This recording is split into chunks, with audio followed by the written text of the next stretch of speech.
আমরা মধ্যবিত্ত। আমাদের মায়েদের রান্নার পর যেই সবজিটা খাবার পাতে টান পড়ে, সেই সবজিটা বরাবরই তাদের অপছন্দের হয়।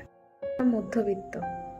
আমাদের বাবাদের বাজারে গিয়ে তাজা ইলিশটা ধরেও মনে হয় ধুর, এখনকার ইলিশ একদম ভালো না।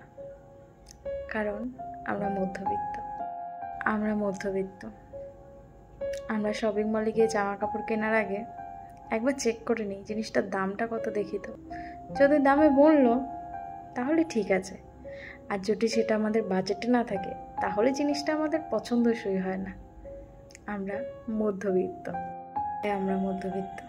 আমাদের চাহিদা, চাওয়া পাওয়া অনেক ছোট, অনেক ক্ষুদ্র, কিন্তু আমাদের আত্মসম্মান অনেক দূর, অনেকটা। আর আমরা সেটাকে বাঁচিয়ে রাখতে জানি।